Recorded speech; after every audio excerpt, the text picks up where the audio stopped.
What's going on, everyone? It's Brain with JACOJE Fine Jewelry, your personal jeweler.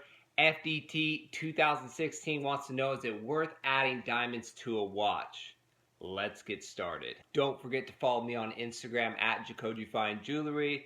Visit my website www.jacoje.com and smash that like button. Smash, smash, smash.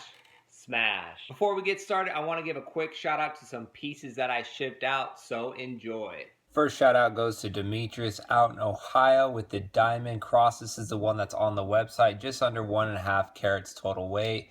Beautiful looking solitaire cross. If you want that type of piece, a nice piece that'll stand out, you got to go with this cross. I also have the Ankh as well. This is just my gold JACOJE logo I made for myself. Love this piece. Here is the brush cross that's on the website. And these sizes, if you notice, they're all kind of the same sizes, is what I'm really making right now as far as sizing. It's about 1.25 to 1.5 inches in length. So this is kind of my standard size for everyday wear. That way you could layer them and pair them up together and they're just nothing too overpowering. Talking about overpowering, look at this tiger piece I made for my client Salvador. You got the logo on the back to match the hat. This piece was a piece to make. Just look at the details and everything on it. What a beautiful looking piece. And this one is to my boy Arthur out in Ohio. He said go Cavs, so I have to say that. Unfortunately, I don't like the Cavs. I like LeBron James though. I think he's the best player in the world. He's competing with Kobe and Michael Jordan for best of all time. So I'll give him that, but as a whole, I don't say go Cavs. It's all about the Lakers, baby. Now let's get into this. Why, from a consumer, for you guys, would you want to add diamonds to a watch? The main reason being because everyone loves diamonds. They shine. It's a nice accent thing to any gold piece of jewelry if you can afford it, if you want to spend the money on diamonds. Now, why would a jeweler want to sell you diamonds on a watch? Now, we have to keep in mind the big term when you're talking about watches, expensive watches, is the F word. Not that F word, factory. Everything is factory, factory, factory. And that applies to other things besides just watches. But that is a big thing as far as buying and reselling, is everything factory on it. Factory diamonds.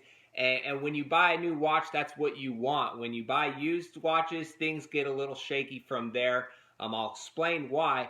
But with most diamond watches you see on Instagram, everyone's showing off on your favorite rapper, they're not factory diamonds. They're added aftermarket. Either the watch was used and the jeweler just put a bunch of diamonds. But why would they want to do that? Well, let me explain why. Unless you are an authorized dealer of a watch, which is very expensive to do, so only big stores that have been around for 50, 75 years have those type of accounts because they've been around forever and they've just grown in their big stores. They have the authorized dealer of a Rolex, the Pateks, and smaller scale jewelers get them on wholesale or they'll buy used ones. They have a connection, a plug if you would, to buy those. They might make 10-15% off that watch, which if you're selling a $30,000 watch, you're making 10-15%. It's nice, but say the customer pays with a credit card, then add that 3%. The profit margin just slowly decreases from there. It's not a huge thing. You don't want to run a $30,000 transaction and you make $2,000, $1,500. That's not a healthy transaction for a business. So one way for the jeweler to increase his profit margin is to add those shiny little diamonds to it, because now he could charge what he wants to charge for setting those diamonds, not just the watch in itself, which he's not making that much because he doesn't have a direct access to that watch. It's usually through a middleman who's making some, and then he gets to make a little off the top. Or if he's buying used watches, there's more profit because you could walk into the store with a Rolex and he just offers you something really low. He polishes up and resells it. But if we're talking about a new watch, there's not that much money as opposed to just selling a different piece of jewelry he can make himself or buy overseas. So he adds the diamonds to increase that profit margin for himself. Now let's talk about the worth of adding diamonds to a watch. Now it's a fact, if you buy just the basic model and have your jeweler set the diamonds, you're going to save a ton of money as opposed to going to the authorized dealer and buying the factory diamonds. That's just a known fact. That's why a lot of people are letting their jeweler set the diamonds, because it's a lot cheaper. You're still going to pay the labor and the high price for diamonds, but compared to buying a factory diamond watch, you're going to save. Now, The other part of it is when you have a diamond, if you have a watch and you're going to go set the diamonds, there's a lot that really can go wrong for you guys that might not be disclosed. If they're pave setting, what happens if the pave setting doesn't turn out right? Now your watch is worth pennies regardless. You can't take it off. You're going to have a bunch of holes there.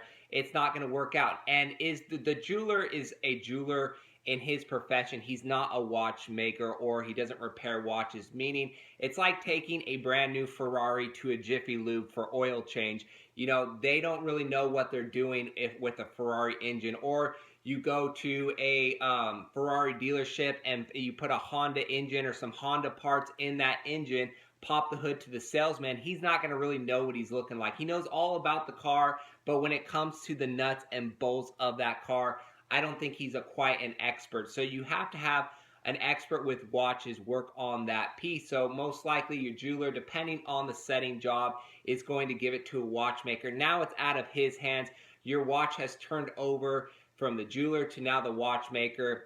And the watchmaker you don't even know, never even met, has the watch in his possession, easy to switch parts, do whatever he wants to that watch, which to me is not very comfortable if you spent all this money on a watch and now it's just going down, switching hands, which is never good. I don't know if you guys remember when Ace Hood was on the red carpet and his bezel flew off his watch, how embarrassing that was. That happened like 5-6 years ago and everyone still talks about that. That's just a bad job. A jeweler that really didn't know what he was doing, promised him that he could do it and tried it and it fell off. That's the type of quality that some jewelers will give you. They just want to make that extra $1,000, $2,000 on a bezel and sell you, but they don't have your best interest as an investment piece, as something that will hold value. So you have to keep that in mind. Now you might be sitting there saying, Braden, you're just hating on watches, you know, stop it. Let me give you guys 2 stories that I've dealt with, and this is why I don't really recommend putting diamonds on watches. Number one, I had a client that played in the NFL. He's retired, and he bought a completely flooded out Breitling watch for $35,000 back in the day, back when Breitling was at its prime and adding all the diamonds to it. He came back to me last year and said, you know what, I don't really wear this thing. I don't know why I bought it. I was just, you know, everyone in the locker room had it, so I bought it. But I want to trade it in and get just a simple Rolex for me and a matching one for my wife. I spent $35,000 on it. This shouldn't cost me more than $20,000 to buy new ones like the stainless steel Rolexes. So I just want to make a trade. You can keep the extra $15,000, whatever. I just want a clean, even trade. So I said, okay, let me do some research. I went to my wholesale watch connection in LA, showed him the picture. He showed me 2 of the exact same watches in his showcase. And he said, I've marked these things all the way down to $8,000. I still can't sell them. Nobody wants these watches. My recommendation to you is just to tell your client to hold on to the watch, because he's not going to get nothing near it, and just buy the Rolexes, and that's it, because he's not going to be able to sell it. So I did that. He was mad. He didn't understand. I said, you know what? Go talk to the jeweler that sold this watch to you and see if you can get anywhere near what you paid for it. Obviously, he couldn't, and he didn't. The other situation was I had a client that wanted to trade in a diamond watch. It was completely flooded. He got it from a reputable jeweler, probably the top jeweler in Atlanta, does crazy good work, but he bought it back in the day and it had a green rubber strap. It was a no-name brand. I took it to the wholesale connection, asked him what he thought. He said that watch brand is not even in business anymore. He said that watch is worth nothing at all. And it was all pave set, meaning with tiny, tiny micro diamonds, meaning it would cost more to take the diamonds out than what the watch was worth. I told my client that. He got mad at me, said I spent $6,000, $8,000 on this watch. What do you mean it's not worth anything? I said, look, go back to the jeweler, see if they will give your money back or anywhere near that. And of course, they don't. And whoa, and the whole thing is right now, the flooded Pateks, the APs, the Rolexes, completely flooded are in right now. That's what everyone wants. They're spending 6 figures on these watches.